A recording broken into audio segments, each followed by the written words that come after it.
ഈ വരുന്ന 2025 ഇടവം രാശിക്കാർക്ക് എങ്ങനെ ഉണ്ടാകുമെന്നുള്ള ഒരു ഫലമാണ് ഞാൻ ഇന്നിവിടെ നിങ്ങൾക്ക് വേണ്ടിയിട്ട് പറയുന്നത്. എന്തുകൊണ്ടെന്നാൽ വളരെ വർഷങ്ങൾക്ക് നിങ്ങൾ ഒരുപാട് ബുദ്ധിമുട്ടുകളൊക്കെ അനുഭവിച്ച വ്യക്തികൾ തന്നെയാണ്. അതായത് പല വിധത്തിലുള്ള മുന്നേറ്റങ്ങളൊക്കെ നേടുവാനായിട്ട് പരിശ്രമിച്ചിട്ടും അതൊക്കെ ലഭിക്കാതെ പോയ ഒരു കാലഘട്ടമൊക്കെയും തന്നെയാണ്. പലർക്കും വിവാഹ കാര്യത്തിലൊക്കെ തടസ്സങ്ങളുണ്ടായിട്ടുണ്ട്.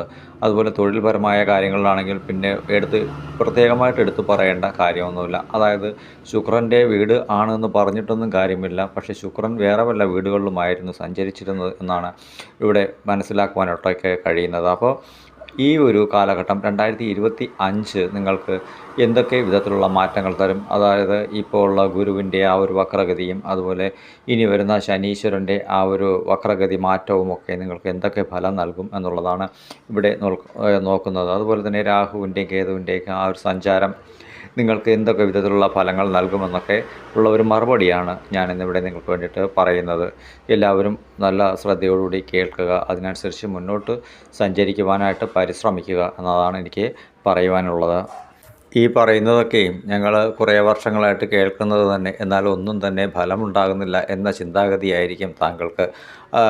അപ്പോൾ അതുകൊണ്ട് തന്നെ ഇതൊക്കെ കേൾക്കാനുള്ള ഒരു മനോഭാവം പോലും നിങ്ങൾക്ക് ഉണ്ടാകില്ല എന്ന് എനിക്ക് 100% അറിയാം. എന്നിരുന്നാൽ തന്നെയും ഗുരു ഇനി സഞ്ചരിക്കാനായിട്ട് പോകുന്നത് നിങ്ങളുടെ രാശി ലാഭസ്ഥാനത്തേക്കാണ് വരുന്നത്. അപ്പോൾ അദ്ദേഹം വന്നിട്ട് അദ്ദേഹത്തിൻ്റെ ദൃഷ്ടി പതിയുന്നത് 6ാം ഭാവത്തിൽ തന്നെയാണ്. അതായത് ഋണ രോഗ ശത്രു സ്ഥാനത്തേക്കാണ് അദ്ദേഹത്തിൻ്റെ ദൃഷ്ടി പതിയുന്നത്. അപ്പോൾ ഇതുവരെ ഉണ്ടായിരുന്ന രോഗങ്ങൾക്ക് അല്ലെങ്കിൽ ബുദ്ധിമുട്ടുകൾക്കൊക്കെ ഒരു മാറ്റമൊക്കെ ഉണ്ടാകുന്ന ഒരു സാഹചര്യം അവിടെ ഉണ്ടാകും. അതുപോലെ തന്നെ ശത്രുതാ മനോഭാവത്തോടു കൂടിയൊക്കെ ഇടപെട്ടിരുന്ന ആ ഒരു സാഹചര്യങ്ങളൊക്കെ മാറി മറ്റുള്ളവരൊക്കെ നന്മ ചെയ്യുന്നതും അല്ലെങ്കിൽ ക്ഷമ പറയുന്ന കാലഘട്ടമൊക്കെ ആയി മാറും ഈ ഒരു കാലഘട്ടം. അതേ ശത്രുതാ ഭാവത്തിലൂടെ തന്നെ ചിലപ്പോൾ പലർക്കും ധനനഷ്ടമൊക്കെ ഉണ്ടായ സാഹചര്യങ്ങളൊക്കെ ഉണ്ടാകും. കോടതി കേസ് വഴക്കുകളൊക്കെ ഉണ്ടാകുന്ന സാഹചര്യങ്ങളൊക്കെ ഉണ്ടാകും. അതൊക്കെ തന്നെ ഒത്തുതീർപ്പൊക്കെ ആകുന്ന ഒരു സാഹചര്യമോ അല്ലെങ്കിൽ കേസൊക്കെ ഡ്രോപ്പായി പോകുന്ന സാഹചര്യങ്ങളൊക്കെ ഉണ്ടാകുന്ന ഒരു സമയം തന്നെയാണ്. അതുപോലെ തന്നെ കടബാധ്യതകൾ, അദ്ദേഹം ഈ ഗുരു ലാഭസ്ഥാനത്തേക്ക് വരുന്നത് കൊണ്ട് തന്നെ കടബാധ്യതകളിലൊക്കെ ഒരു 40% നിങ്ങൾക്ക് ഒന്ന് നിലനിൽക്കുവാനായിട്ട് കഴിയുന്ന ഒരു സാഹചര്യം തന്നെയാണ്. അതായത് ഞാൻ പൂർണ്ണമായിട്ടും ഒന്നും പറയുന്നില്ല. എങ്ങനെയാണെന്ന് വെച്ചാൽ അത് പൂർണ്ണമായിട്ടും നിങ്ങൾക്കത് മാറ്റാൻ കഴിയും, അല്ലെങ്കിൽ കടബാധ്യതകൾ പൂർണ്ണമായിട്ടും തീർന്നു കിട്ടും, ലോട്ടറി ഭാഗ്യം കിട്ടും, അത് ചിട്ടി കിട്ടും, ബാങ്ക് ലോൺ കിട്ടും, അങ്ങനെയൊന്നും ഞാൻ പറയുന്നില്ല.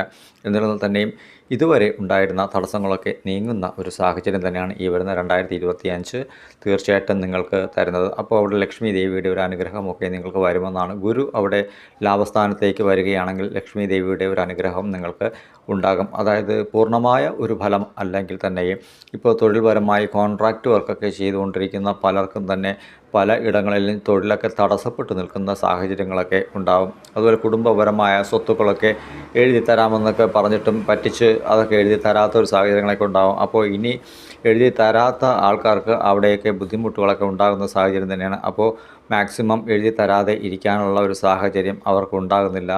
അങ്ങനെയുള്ള കാര്യങ്ങളൊക്കെ നിങ്ങൾക്ക് നടന്നു കിട്ടുന്ന ഒരു സമയം കൂടിയാണ്. വസ്തു ഒക്കെ കച്ചവടമൊക്കെ ആകാതെ വളരെ അഡ്വാൻസൊക്കെ വാങ്ങിയിട്ടൊക്കെ അതൊക്കെ നടക്കാതെയൊക്കെ ബുദ്ധിമുട്ടായ സാഹചര്യങ്ങളുണ്ടാവാം. അപ്പോൾ പല വിധത്തിലും പല രീതിക്കും ഈശ്വരൻ നന്മ ചെയ്യുന്നത്, അതായത് നിങ്ങൾ മുഴുവനായിട്ട് പ്രതീക്ഷിക്കേണ്ട 40% തീർച്ചയായിട്ടും നിങ്ങൾക്ക് പ്രതീക്ഷിക്കാം. അങ്ങനെ പറയാനായിട്ടുള്ള കാരണമെന്ന് വെച്ചാൽ ഈ ഇടവം രാശി ആയിരുന്നാൽ തന്നെയും കൃഷ്ണപക്ഷ തിഥി അതുപോലെ വെളുത്ത പക്ഷത്തിഥിയിലൊക്കെ ജനിച്ച പലരും ഉണ്ടാവും. അപ്പോൾ കൃഷ്ണപക്ഷ തിഥിക്കാർക്കൊക്കെ ആണെങ്കിൽ എത്ര നന്മ വന്നാലും അതൊക്കെ ഒരു 40% മാത്രമായിരിക്കും നന്മകളൊക്കെ അനുഭവിക്കാനായിട്ട് കഴിയുക. എന്നാൽ വെളുത്ത പക്ഷ തിഥിയിലുള്ളവർക്കാണെങ്കിൽ എത്രത്തോളം മോശം അവസ്ഥ വന്നാലും അവർക്കൊരു 60% നന്മ ലഭിക്കുന്ന ഒരു സാഹചര്യം കൂടി തന്നെയാണ്. അപ്പോൾ ഏത് വിഭാഗത്തിൽപ്പെട്ടവർക്കാണെങ്കിലും ശരി 40%, 100%ത്തിൽ നിന്ന് 40% എങ്ങനെ പോയാലും നന്മയും തിന്മയും നിങ്ങൾക്ക് കിട്ടും എന്നുള്ളത് തന്നെയാണ്. പ്രശ്നങ്ങളൊക്കെ ഒരു അളവ് വരെ നിങ്ങൾക്ക് പരിഹരിച്ച് സോൾവായി പോകുന്ന ഒരു സാഹചര്യം. തൊഴിൽ ഇടങ്ങളിലൊക്കെ ഉണ്ടായിരുന്ന കിട്ടാതെ പോയ പ്രമോഷനുകളൊക്കെ കിട്ടുന്ന ഒരു സാഹചര്യമൊക്കെ വരും. അതുപോലെ തന്നെ നഴ്സിംഗ് സംബന്ധപ്പെട്ട ഇടങ്ങളിലൊക്കെ ജോലി ചെയ്യുന്ന അവർക്കെല്ലാം തന്നെ ഒരു അനുകൂലമായ മനോഭാവങ്ങളൊക്കെ ഉണ്ടാകുന്ന ഒരു സമയമാണ് ഈ വരുന്ന 2025 കാലഘട്ടമെന്ന് പറയുന്നത്. അപ്പോൾ ആകെ ഒരു ആശ്വാസത്തിൻ്റെ കാലമെന്ന് പറയാം. അതായത് വല്ലാതെ ഈ കഴുത്ത് മുറുക്കി ശ്വാസം കിട്ടാത്ത ഒരു നിലയിൽ നിന്നും മാറി ഒരു അല്പമെങ്കിലും ഒന്ന് ശ്വാസം വിടാം എന്നൊരു സാഹചര്യത്തിലേക്ക് തന്നെയാണ് കാര്യങ്ങളൊക്കെ ഈ 2025 വരുന്നത്. പൊതുവായിട്ട് 27 നക്ഷത്രക്കാർക്കും 12 രാശികൾക്കും ഗുണങ്ങൾ ചെയ്യുന്നു എന്ന് തന്നെയാണ്. പക്ഷേ ഈ പറയുന്നത് പോലെ ഈ 12 രാശികളിൽ മേടൻ രാശിക്ക് ഒരല്പമൊക്കെ കൂടുതൽ മുന്നേറ്റം ലഭിക്കുമെങ്കിലും ഈ മറ്റുള്ള രാശികൾക്കൊക്കെ അതിൻ്റേതായ ഗുണഫലങ്ങൾ കുറവായി തന്നെ ഇരിക്കുമെന്നാണ്. അപ്പോൾ ഈ കാലഘട്ടം വരെ ഒന്നും ഇല്ലാതെ ഇരുന്ന ഒരവസ്ഥ ഒക്കെ എല്ലാവർക്കും മാറുന്നു. എല്ലാവർക്കും തന്നെ ഒരു 40%, 30 മുകളിൽ, അതായത് 30-നും 50-നും ഇടയ്ക്ക് അവർക്ക് ഒരു പെർസെൻറ്റേജ് കണക്കാക്കി ഈ 12 രാശിക്കാർക്ക് കിട്ടുമെന്നുള്ളത് സത്യമായ ഒരു കാര്യം തന്നെയാണ്. കിട്ടാത്തത് കിട്ടില്ല എന്ന് തന്നെയായിരിക്കും ഞാൻ എൻ്റെ ഇതിലൂടെയൊക്കെ ഞാൻ പറയുക.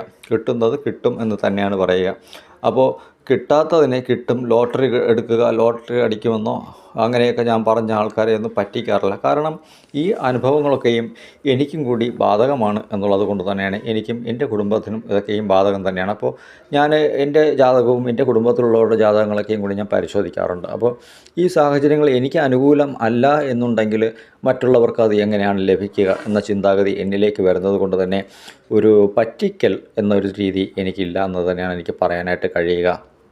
അപ്പോൾ ഈ ഇടവൻ രാശിക്കാർക്ക് ഒരു 25-30 വയസ്സിലുള്ളവർക്ക് കുറച്ചുകൂടി വേഗതയിലുള്ള ഒരു സഞ്ചാരത്തിൻ്റെ മാർഗങ്ങളൊക്കെ സൃഷ്ടിക്കാൻ കഴിയുമെങ്കിൽ അവർക്ക് കുറച്ചുകൂടിയൊക്കെ മുന്നേറ്റങ്ങളൊക്കെ ഉണ്ടാക്കാം. ആ വയസ്സ് പറഞ്ഞത് അവർക്ക് എപ്പോഴും വേഗതയുടെ കാലഘട്ടമാണ്. അപ്പോൾ അതുകൊണ്ട് തന്നെ ആ ഒരു വേഗത കുറച്ചുകൂടിയൊക്കെ കരുതലോടുകൂടി മുന്നോട്ട് പോയി കഴിഞ്ഞാൽ അവർക്ക് നല്ല അധ്വാനത്തിൻ്റെ അനുസരിച്ച് തീർച്ചയായിട്ടും ഫലം ലഭിക്കുന്ന ഒരു ഇത് തന്നെയാണ്.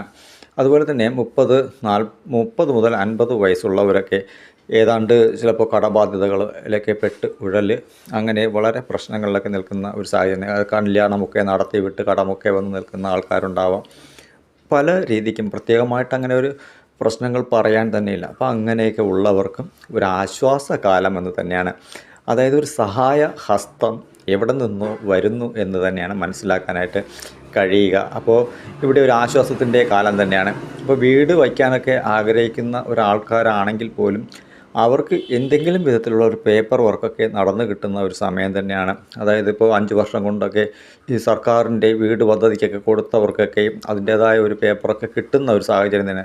അത് കിട്ടുമോ കിട്ടൂലേ എന്നുള്ള കാര്യമല്ല, അതിൻ്റേതായ ഒരു പേപ്പർ വർക്കുകളൊക്കെ നടക്കുന്ന ഒരു കാലഘട്ടം കൂടിയൊക്കെ തന്നെയാണ്. അപ്പോൾ ഇതുപോലെ പല വിധത്തിലും നമുക്ക് അപ്രതീക്ഷിതമായ ചില കാര്യങ്ങളൊക്കെ നടന്നു കിട്ടും എന്നുള്ളത് തന്നെയാണ്. സഹായഹസ്തങ്ങൾ പലയിടത്തു നിന്നും നമുക്ക് ഒരല്പം ആശ്വാസത്തിനായി വന്നെത്തുമെന്നുള്ള ഒരു കാര്യം തന്നെയാണ് എനിക്ക് പറയുവാനായിട്ടുള്ളത്.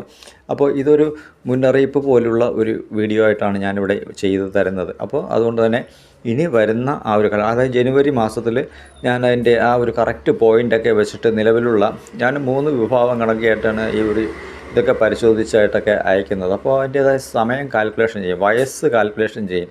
അപ്പോൾ ആ വയസ്സുകൂടെ കാൽക്കുലേഷൻ ചെയ്യുമ്പോഴാണ് എനിക്ക് അതിൻ്റെ കൃത്യമായ ഒരു എയിം കിട്ടുക. അപ്പോൾ അതിനനുസരിച്ചാണ് ഞാൻ ഈ വീഡിയോ ഒക്കെ ചെയ്യുന്നത്. തീർച്ചയായിട്ടും എല്ലാവരും കാണുക. ഗുരുമാറ്റത്തിൻ്റെയും ശനിമാറ്റത്തിൻ്റെയും വീഡിയോ തൊട്ടുപുറകെ ഉണ്ട്, കാത്തിരിക്കുക.